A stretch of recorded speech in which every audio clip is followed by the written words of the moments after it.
ನೋಡಿ, court stay ಕೊಡೋದು ಬೇರೆ ಬೇರೆ ಟೆಕ್ನಿಕಲ್ ಕಾರಣಗಳು ಅದು ಇರ್ಬೋದು. ಒಬ್ಬ ಅಧಿಕಾರಿ ಸ್ಟೇಷನ್ಗೆ ಬಂದು ಅವರ ಒಂದು ಅಭಿಪ್ರಾಯ ವ್ಯಕ್ತಪಡಿಸಿದ್ದಾರೆ. ಮತ್ತೆ ಅವ್ರ ಅಭಿಪ್ರಾಯ ಅಲ್ಲ, ಅಲ್ಲಿ ಏನು ಆದಂತ ಘಟನೆ ಅವ್ರು ಹೇಳಿದ್ದಾರೆ, ಕಂಪ್ಲೇಂಟ್ ಕೊಟ್ಟಿದ್ದಾರೆ. ಅದು ಇವತ್ತು ನಾವು ಏನು ಹೇಳ್ತಾ ಇದ್ದೀವಿ ಅಂತ ಹೇಳಿದ್ರೆ, ಇಡಿ ಬಂದಿರೋ ಉದ್ದೇಶ ಅದು ಬಹಳ ಸ್ಪಷ್ಟ ಇದೆ. ಅದರ ಉದ್ದೇಶ ಈ ಸರ್ಕಾರವನ್ನು ತೆಗೆಯೋದಕ್ಕೆ, ನಮ್ಮ ಮುಖ್ಯಮಂತ್ರಿಗಳನ್ನು ಬಂಧನೆ ಮಾಡುವಂಥದ್ದಕ್ಕೆ ಪ್ರಯತ್ನ ಮಾಡುವಂಥದ್ದು, ಹೇಗಾದ್ರೆ ಮಾಡಿ ಕಾಂಗ್ರೆಸ್ ಸರ್ಕಾರ ತೆಗಿಬೇಕು ಅಂತ ಉದ್ದೇಶ ಇಡಿ ಬಂದಿದೆ. ಅದು ಸ್ಪಷ್ಟ. ಅದು ಬರೀ ಕರ್ನಾಟಕ ಒಂದೇ ಅಲ್ಲ, ಇಡೀ ರಾಜ್ಯದಲ್ಲಿ, ಇಡೀ ದೇಶದಲ್ಲಿ ಅನೇಕ ರಾಜ್ಯಗಳಲ್ಲಿ ಇವತ್ತು ಇಡಿ ಒಂದು ಬಿಜೆಪಿಯ ಅಂಗಸಂಸ್ಥೆಯ ಕೆಲಸ ಮಾಡ್ತಾ ಇರೋದು ಜಗಜ್ಜಾಹೀರಾಗಿದೆ. ಇವತ್ತು ಪ್ರೂವ್ ಆಗಿದೆ ಅಷ್ಟೇ. ಈ ತರ ಒಬ್ಬ ಅಧಿಕಾರಿ ಸ್ಟೇಷನ್ಗೆ ಹೋಗಿ ಕಂಪ್ಲೇಂಟ್ ಕೊಡ್ತಾರೆ ಅಂತ ಹೇಳಿದ್ರೆ ಅದೇನು ತೋರಿಸುತ್ತೆ ಹೇಳಿದ್ರೆ ಅವ್ರ ಉದ್ದೇಶ ಏನು, ಇಡೀ ಉದ್ದೇಶ ಏನು ಅಂತ. ಆದ್ರಿಂದ ಇದು ಬಹಳ ದೊಡ್ಡ ಒಂದು ವಿಷಯ. ನಮ್ಮ ಹೋರಾಟ ಇದ್ರ ಖಂಡಿತವಾಗಿಯೂ ಇರ್ತದೆ ಮತ್ತು ಇದು ಕೇವಲ ನಮ್ಮ ರಾಜ್ಯಕ್ಕೆ ಸೀಮಿತ ಅಲ್ಲ, ಇಡೀ ದೇಶದ ಒಂದು ವಿಷಯ ಆಗಿದೆ.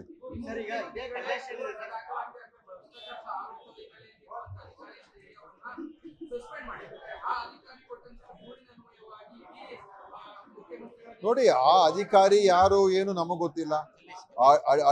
ಅಧಿಕಾರಿನ ಕರ್ಸಿದ್ರು ನಾವು ಇಡಿಗೆ ಹೋಗಿ ಅಂತ ಇಡಿ ಅವರೇ ಕರ್ಸ್ಕೊಂಡಿರೋದು.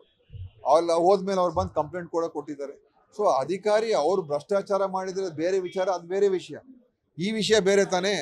ನಾವು ಹೇಳುವಂಥದ್ದು, ನಾನು ಈ ನೆನ್ನೆ ಘಟನೆ ಆಗದೆ ಇದ್ದಿದ್ರು ಕೂಡ, ಮೊನ್ನೆ ಕಂಪ್ಲೇಂಟ್ ಕೊಡದೇ ಇದ್ರು ಕೂಡ ನಮ್ಮ ಸ್ಪಷ್ಟ ಅಭಿಪ್ರಾಯ ಇಡಿ ಏನು ಅಂತ ನಾವು ಹೇಳಿದ್ದೇವೆ.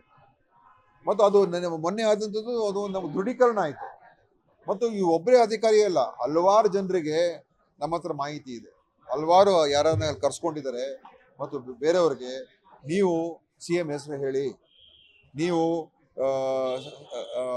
ಇದು ಮಂತ್ರಿಯವ್ರ ಹೆಸರು ಹೇಳಿ, FD ಅವ್ರ ಹೆಸರು ಹೇಳಿ ಅಂತ ಆ ರೀತಿಯಾಗಿ ಸಿಕ್ಕಾಕ್ಸುವಂತ ಒಂದು ಪ್ರಯತ್ನ, ಒತ್ತಡವನ್ನ ಇಡಿ ಅವರು ಬೇರೆಯವ್ರ ಮೇಲೂ ಮಾಡಿದ್ದಾರೆ.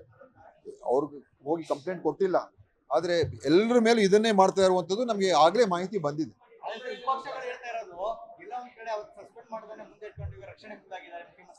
ಅವ್ರು ಹೇಳ್ಕೊಳ್ಳಿ. ಈಗ ಇಡಿ ಬಗ್ಗೆ ನಾವೇನು ಸ್ಪಷ್ಟೀಕರಣ ನೀಡಬೇಕಾಗ್ತದ? ಇಡಿ ಏನು ಅಂತ ಯಾಕೆ ಅವರು ಕೇವಲ ವಿರೋಧ ಪಕ್ಷದವರ ಮೇಲೆ ಮಾತ್ರ ಯಾಕೆ ಈ ತರ ಕ್ರಮ ತಗೊಳ್ತಾರೆ? ಅಲ್ಲೇ ತೋರಿಸೋದಿಲ್ವಾ ಇವ್ರು ಯಾರ ಪರವಾಗಿದ್ದಾರೆ ಅಂತ? ಮತ್ತೆ ಇಲ್ಲಿ CBI ನೋಡ್ತಾ ಇದೆ, SIT ನೋಡಿದೆ, ಇಡಿ ಬರುವಂತ ಉದ್ದೇಶ ಏನಿತ್ತು? ಮತ್ತೆ ನೋಡಿ, ನಾನೇನು ನಾಗೇಂದ್ರ ಅವರ ವಕಾಲತ್ ವಹಿಸ್ತಾ ಇಲ್ಲ, ಅವರು ರಿಸೈನ್ ಮಾಡಿ ಹೋಗಿದ್ದಾರೆ. SITನೂ ಕೂಡ ಅವರನ್ನ ಎಲ್ಲೂ ಯಾವುದೇ FIR ಅಲ್ಲಿ ನೇಮಕ ಮಾಡಿಲ್ಲ. CBI ಅವರು ಕೂಡ ಅವ್ರ ಹೆಸರು ಎಲ್ಲೂ ಕೂಡ ತಗೊಂಡಿಲ್ಲ.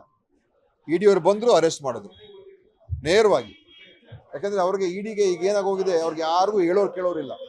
ಯಾರ ಹತ್ರ ಬೇಕಾದ್ರೂ ಹೋಗ್ಬೋದು, ಯಾರಾದ್ರೂ ಬೇಕಾದ್ರೂ ಅವ್ರನ್ನ ಅರೆಸ್ಟ್ ಮಾಡ್ಕೋಬಹುದು, ಏನ್ ಬೇಕಾದ್ರೂ ಮಾಡ್ಬೋದು. ಆ ತರ ಇವತ್ತಿನ ದಿವಸ ಅವರು ಒಂದ್ ರೀತಿ ಅನಾಹುತ ಸೃಷ್ಟಿ ಮಾಡ್ತಾರೆ. ಇಡೀ ದೇಶದಲ್ಲಿ ಅನಾಹುತ ಸೃಷ್ಟಿ ಮಾಡ್ತಾವ್ರೆ. ಆ ಒಬ್ಬ ವ್ಯಕ್ತಿ ಇನ್ನೂ ಅವ್ರ ಹೆಸರು ಎಲ್ಲೂ ಕೂಡ ಚಾರ್ಜಸ್ ಫ್ರೇಮ್ ಆಗಿಲ್ಲ, ಅವ್ರ ಮೇಲೆ ಯಾವ್ದು ರಿಜಿಸ್ಟ್ರೇಷನ್ ಆಗಿಲ್ಲ, ಸುಮ್ಮನೆ ತಗೊಂಡು ಒಳಗಾಕ ಅವ್ರನ್ನ ಇಟ್ಕೊಂಡಿದ್ದಾರೆ. ಸೊ ಇದು ಇವತ್ತು ನಿಜವಾಗ್ಲೂ ನಾನು ಹೇಳ್ತಾ ಇರುವಂಥದ್ದು ಇಡಿಯ ಒಂದು ಕಾರ್ಯ, ಅವರ ಯಾವ ರೀತಿ ಕೆಲಸ ನಿರ್ವಹಣೆ ಮಾಡ್ತಾ ಇದ್ದಾರೆ ಅದು ತೋರಿಸ್ತಾ ಇದೆ.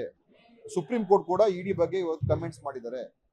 ಇಡಿ ಇವತ್ತು ಒಂದು ರೀತಿ ಅದಕ್ಕೆ ನಿಯಂತ್ರಣ ಕೇವಲ 2-3 ಕೈಲಿ ಹಿಡ್ಕೊಂಡು ಅವ್ರ ಕೈಲಿ ಏನ್ ಬೇಕಾದ್ರೂ ಮಾಡಿಸ್ಬೋದು. ಅವ್ರಿಗೆ ಬೇರೆ ಅವ್ರನ್ನ ಈ PMLA ಆಕ್ಟ್ ಉಪಯೋಗಿಸ್ಕೊಂಡು ಯಾರನ್ನ ಬೇಕಾದ್ರೂ ಅವ್ರು ಒಳಗಾಕ್ಬೋದು, ಎಷ್ಟು ದಿವಸ ಬೇಕಾದ್ರೂ ಹಿಡ್ಕೋಬಹುದು.